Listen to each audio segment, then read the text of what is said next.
und herzlich willkommen zu einem kurzen Präsentationsvideo unserer Projektarbeit Grundlagen des Rubik's Cube und dessen automatisierte Lösung anhand eines Fischertechnik-Baukasten, welche ich, Lars Giese und meine beiden Kollegen Jan Albiker und Christian Reich im Wintersemester 2020 erstellt haben.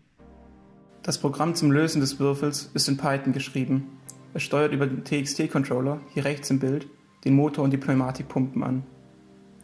Über eine grafische Benutzeroberfläche, hier links im Bild, lässt sich der Aufbau bedienen.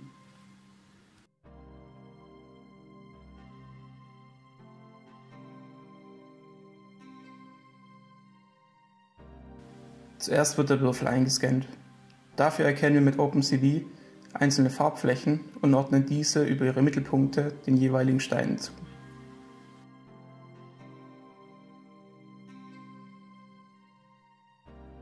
Der Aufbau zum Lösen des Würfels besteht aus 3 Baugruppen. Einer sich drehenden Bodenplatte, bei welcher über einen Taster sichergestellt wird, dass sich diese nur um Vielfache von 90 Grad drehen kann.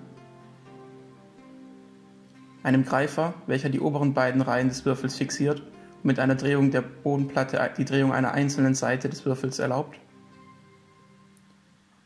Und einem darüber angebrachten Pneumatikzylinder, welcher in Zusammenarbeit mit dem Schieber auf der entgegengesetzten Seite das Kippen des Würfels erlaubt.